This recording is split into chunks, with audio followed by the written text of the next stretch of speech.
रिंगणबद्दल थोडी ऐतिहासिक माहिती सांगा. ह्या रिंगणचं काय महत्त्व आहे वारीमध्ये त्याच्याबद्दल थोडं. रिंगण सोहळा हा प्राधान्यानं आषाढी वारीमध्ये सुरू झालेला आहे.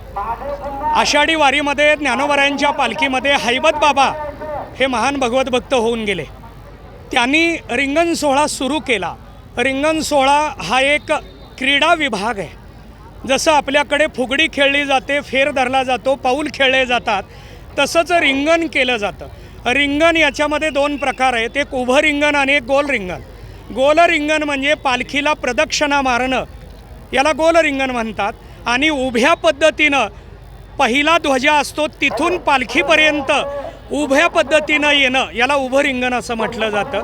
अशी रिंगणाची प्रथा आहे आणि त्यामध्ये आज पहिलं गोल रिंगण नार्तकोट प्रशालेच्या मैदानात सुरू झालेलं. एकूण किती रिंगण होणार वारी? यंदा माघवारी पालखी सोहळा 2024मध्ये 5 रिंगण हे केले जाणार आहेत आणि त्यामध्ये आत्ता पहिलं रिंगण सोलापूर शहरात संपन्न झालेलं आहे. याच्याशिवाय दुसरं रिंगण कुरुल या ठिकाणी 17 तारखेला सकाळी 9 वाजता कुरुल तालुका मोहोळ, 18 तारखेला सकाळी 9 वाजता पेनूर तालुका मोहोळ या ठिकाणी तिसरं गोल रिंगण आहे.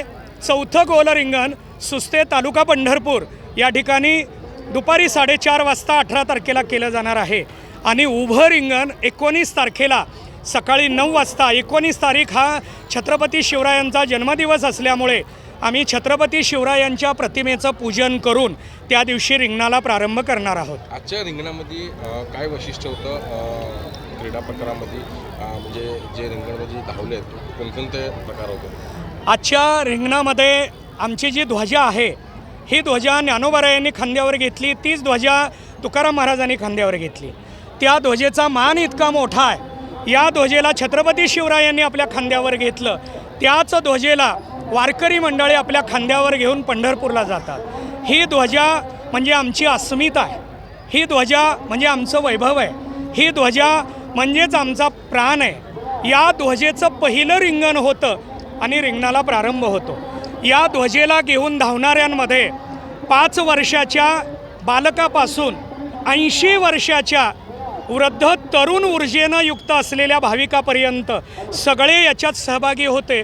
हेच याचं वेगळं वैशिष्ट्य आहे. आणि अश्व पण रिंगणमध्ये यंदा अश्व आपल्याकडं उपलब्ध झालेले आहेत.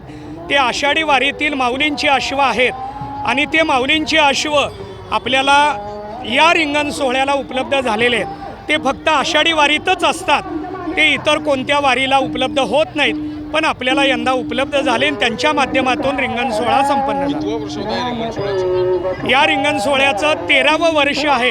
2012 साली आम्ही हे सुरू केलेलं आहे आणि या माध्यमातून अखिल भाविक वारकरी मंडळ व दिंडी प्रमुख यांच्या माध्यमातून हा सोहळा संपन्न झाला.